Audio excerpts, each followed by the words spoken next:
Bonjour à tous, alors je vous retrouve aujourd'hui pour une vidéo où je vais vous présenter mes dernières lectures et mes dernières acquisitions.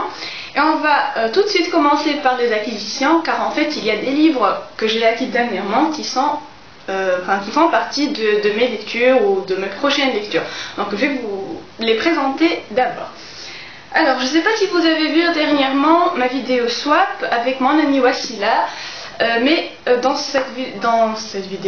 Dans ce swap, elle m'avait mis deux livres qui ont bien sûr rejoint ma page. Et il s'agit de Une relation dangereuse de Douglas Kennedy aux éditions Pocket et Les charmes discrets de la vie conjugale, toujours de Douglas Kennedy et toujours aux éditions Pocket. Voilà, donc là c'est pour les deux livres que j'ai eu dans mes colis. Ensuite, j'avais mis dernièrement un statut sur ma page Facebook où je disais que j'avais très envie de lire un Stephen King et ma tante s'est précipitée pour m'en avoir un, pour m'en passer un, et il s'agit de Jessie, donc de Stephen King aux éditions Le Livre de Poche, et je suis super contente d'avoir eu ce titre parce qu'il faisait partie des deux titres que je voulais lire le plus de cet auteur. Donc il y avait Jessie et Dolores Claiborne et elle m'a passé Jessie, donc je suis hyper impatiente de le découvrir. Voilà. Ensuite, une autre de mes tantes m'a passé un livre qui s'appelle Victoire ou la douleur des femmes de Gilbert Schlogel ou Schlogel, je sais pas, aux éditions Le Livre de Poche. Donc là, quand elle m'a présenté ce livre, ça ne m'a rien dit du tout, je connais ni l'auteur, ni le livre, ni rien, mais j'ai lu le résumé et vraiment ça va être un combat très intéressant à lire. Pourquoi? Eh bien parce qu'il s'agit de Victoire, une jeune fille donc, qui avait la vingtaine pendant l'année 1939 et qui est tombée enceinte. Et vous pensez bien que tomber enceinte sans être mariée à cette époque, c'était vraiment mal vu.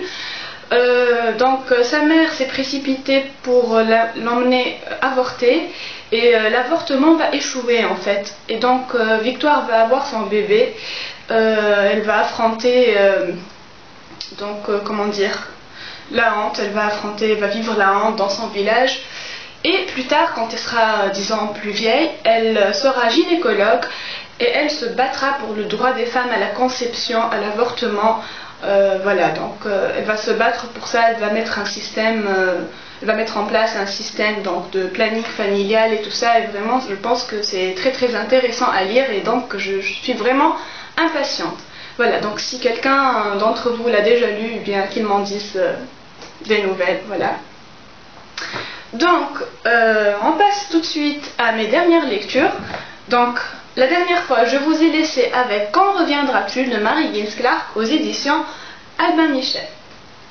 Alors, c'est un thriller et l'histoire, c'est celle d'Alexandra, qui est une architecte d'intérieur très en vue. Voilà, sa carrière est florissante et un jour, son fils va être kidnappé. 2 ans plus tard, c'est elle-même qui va être donc accusée du kidnapping de l'enfant. Voilà, donc elle ne sait pas qui l'accuse, pourquoi, surtout pourquoi on l'accuse, pourquoi on lui en veut à ce point. Bien sûr, elle va chercher et va penser à un coupable. Et vous pensez bien que ce ne sera pas le coupable auquel elle pense. Voilà, comme toujours dans les thrillers, c'est jamais celui auquel on pense. Et je ne sais pas si vous vous souvenez, mais je vous avais dit que j'avais déjà lu un livre de Danielle Steele qui s'appelait Disparu et qui traitait exactement du même sujet, donc d'une femme accusée du kidnapping de son propre fils. Et je vous avais dit que j'espérais fortement que le coupable ne serait pas le même, c'est-à-dire que ce ne serait pas la même personne par rapport à l'héroïne. Et malheureusement, ça a été le cas. Donc franchement, je suis tombée des nues parce que je me suis dit non, mais voilà, donc on va pas, sur toutes les personnes qui peuvent être coupables, ça va pas être exactement la même, et ça l'a été. Mais bon, franchement, tout au long du livre, je ne m'en suis pas du tout doutée, donc voilà, l'auteur a bien su mener son jeu. Ce que j'ai adoré dans ce livre, c'est que déjà, dans cette édition, voilà, l'écriture est très espacée, voilà, elle est assez grande et très espacée, j'adore ça. Et ce que j'adore le plus, c'est que les chapitres sont hyper courts. J'adore quand les chapitres sont courts. Là, ça fait des fois même 2-3 pages seulement. Et j'adore ça parce que on en a toujours envie, on a toujours envie d'en lire plus quand les chapitres sont courts. Voilà, donc déjà, voilà, ça se lit plus vite. Et bien sûr, déjà, le propre d'un thriller, c'est que c'est à chaque fin de chapitre, ça vous donne envie de lire la suite parce que c'est du suspense, voilà, à vous couper le souffle. Mais là, quand les chapitres sont courts, voilà, franchement, j'adore ça et ça se lit très très vite. Donc, c'est un thriller que je vous conseillerais volontiers, si jamais vous n'avez pas lu Disparu de Danielle Steel. Voilà, très bon livre. Ensuite, j'ai lu L'armoire des robes oubliées de Riikka Pulkkinen aux éditions Albin Michel aussi. Donc là, c'est l'histoire d'Elsa, qui est une vieille femme qui a le cancer et qui sait qu'il va bientôt mourir. Donc elle va parler avec sa petite fille Anna. Et vous aurez remarqué Elsa, Anna, hein, les deux noms du dernier Disney, La Reine des Neiges.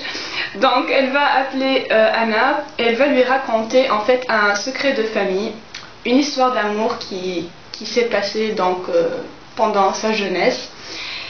Et voilà, donc ma relation avec ce livre a été très très très conflictuelle. Alors je m'explique. Déjà, l'histoire d'amour, elle est basée sur un petit truc avec lequel je ne suis pas d'accord du tout, par principe.